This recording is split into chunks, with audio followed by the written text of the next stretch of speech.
EC ప్రతిష్టాత్మకంగా చేపట్టిన ప్రక్రియ స్పెషల్ ఇంటెన్సివ్ రివిజన్. ఇదే సర్ ప్రక్రియ. దీని ద్వారా తెలంగాణలో అర్హులైన ప్రతి ఒక్కరికి ఓటు హక్కు కల్పించడంతో పాటు బోగస్, డూప్లికేట్ ఓట్లకు శాశ్వతంగా చెక్ పెట్టబోతోంది. దీనికి సంబంధించి తెలంగాణలో ప్రధాన పార్టీల మధ్య వార్ నెక్స్ట్ లెవెల్లో కొనసాగుతోంది. సర్ ప్రక్రియపై ఆయా పార్టీలన్నీ రకరకాలుగా చేస్తున్న ఆరోపణలు, ప్రచారాలు, విమర్శలతో తెలంగాణ రాజకీయం హీటెక్కిపోతోంది. అయితే పార్టీల పోరు సంగతి పక్కన పెడితే ప్రజల్లో కూడా రకరకాల సందేహాలు, మరెన్నో అనుమానాలున్నాయి. అసలు ఈ సర్ ప్రక్రియ ఎలా జరుగుతుంది, అందుకు సంబంధించి ప్రజలు ఏం చేయాలి అనే ప్రశ్నలు వ్యక్తమవుతున్నాయి. దీంతో సర్ ప్రక్రియ అందరికీ అర్థమయ్యేలా టీవీ9 సమగ్ర విశ్లేషణ చేస్తోంది. ఎస్ఐఆర్ ప్రక్రియలో భాగంగా బూత్ లెవెల్ అధికారులు అంటే బిఎల్ఓలు నేరుగా మీ ఇంటికే వస్తారు. మీ వివరాలతో కూడిన ప్రీ ప్రింటెడ్ ఫామ్లను అక్కడికక్కడే వెరిఫై చేస్తారు.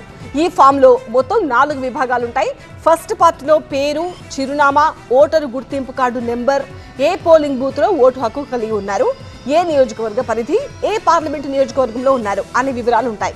అలాగే ఈ డీటెయిల్స్కి సంబంధించి క్యూఆర్ కోడ్, మన ఫోటో ఉంటాయి. ఫస్ట్ పార్ట్లో ఫిల్ చేయాల్సినవి ఏమీ లేవు, కానీ ఆ తర్వాత 2-3 పార్ట్స్లో మాత్రం కొన్ని డీటెయిల్స్ ఫిల్ చేయాల్సి ఉంటుంది. ఇక రెండవ పార్ట్ సర్ ఫామ్ ఫిల్లింగ్ కు సంబంధించి మా సీనియర్ కరెస్పాండెంట్ ఎలెందర్ వివరిస్తారు.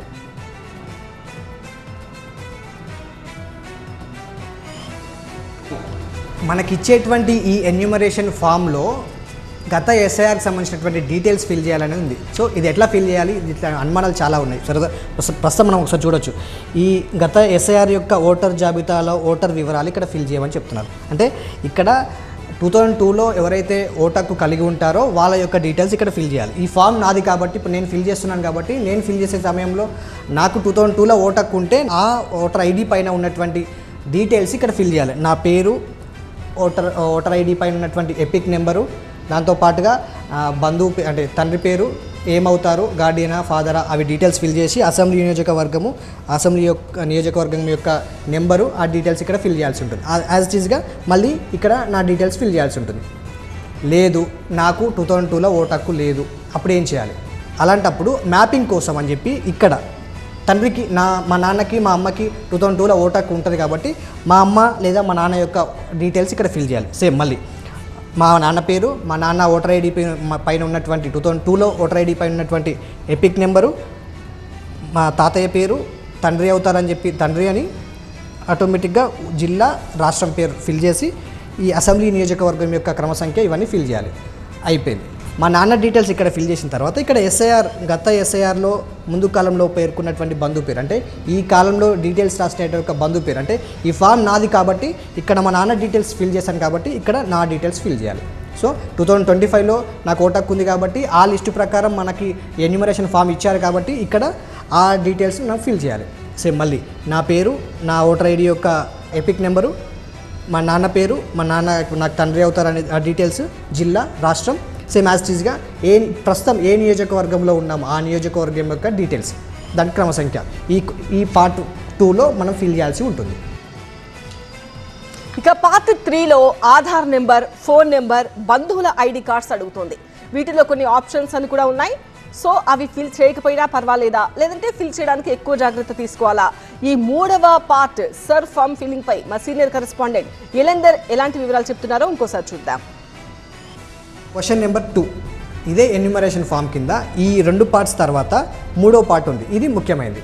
ఈ 2 డీటెయిల్స్ ఫిల్ చేసిన తర్వాత ఇక్కడ యాజ్ ఈజ్గా మనం ఇక్కడ ఓటర్ ఐడి, మన ఓటు సంబంధించినటువంటి డీటెయిల్స్ ఇక్కడ ఫిల్ చేస్తాం. ఇక్కడ డిక్లరేషన్ కోసం అంటే మన పుట్టిన తేదీ, అంటే ఫామ్ ఫిల్ చేసే ఓటర్ యొక్క పుట్టిన తేదీ, ఆధార్ నెంబర్, ఇది ఐచ్ఛికమని ఉంది, అంటే మన చాయిస్.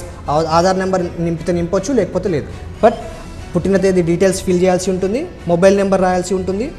సేమ్ గార్డియనా, తండ్రియా ఎవరుంటే వాళ్ళ డీటెయిల్స్ ఫిల్ చేయాలి. ఆటోమేటిక్గా మనకు వారి యొక్క డీటెయిల్స్ ఫిల్ చేసేసి ఆటోమేటిక్గా ఈ గుర్తింపు కార్డుకి సంబంధించినటువంటి వాళ్ళకి ఏమవుతారు అంటే ఈ పై ఓటర్కి సంబంధించినటువంటి మళ్ళీ ఇక్కడ మళ్ళీ తండ్రి అని రాసాం కాబట్టి ఇక్కడ ఎవరి డీటెయిల్స్ ఫిల్ చేసామో వాళ్ళ డీటెయిల్స్ ఇక్కడ ఫిల్ చేయాల్సి ఉంటుంది.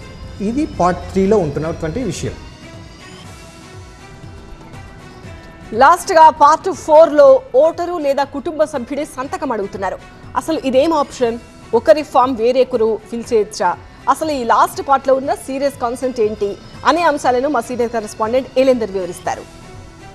క్వశ్చన్ నెంబర్ 3, ఇది డిక్లరేషన్ అన్నమాట. అంటే ఇక్కడ ప్రస్తుతం మనం చూడొచ్చు 1950 అంటే పైన ఫిల్ చేస్తున్నటువంటి డీటెయిల్స్ ఏవైతే ఉన్నాయో అన్నీ సరైనవిగా నింపుతున్నాను అని చెప్పి మనం ఇచ్చేటువంటి ఒక డిక్లరేషన్. అంటే ఈ పైన ఫిల్ చేసిన అన్నీ కూడా నేను కరెక్ట్గా ఫిల్ చేస్తున్నాను, ఒకవేళ కరెక్ట్గా ఫిల్ చేయకపోతే దానికి నేను శిక్షార్హుణ్ణి అని చెప్పి మనం ఇస్తున్నటువంటి డిక్లరేషన్. దీని ప్రకారం 1950 యొక్క ప్రాతినిధ్యం చట్టం ప్రకారం ఏదైతే డిక్లరేషన్ ఫామ్ కాబట్టి 1915 యాక్ట్ ప్రకారం ఈ పైనవన్నీ ఫిల్ చేస్తున్నాయి అన్నీ మనం కరెక్ట్గానే ఫిల్ చేస్తున్నాను, దీనికి తప్పుగా ఏమైనా ఉంటే దానికి నేనే బాధ్యుని అని చెప్పి ఇక్కడ మనం సంతకం చేయాల్సి ఉంటుంది. కానీ ఇక్కడ మనం ఇంకొకటి ఓటరు లేదా ఎవరైనా కుటుంబ సభ్యుల యొక్క సంతకము అనేది ఉంది.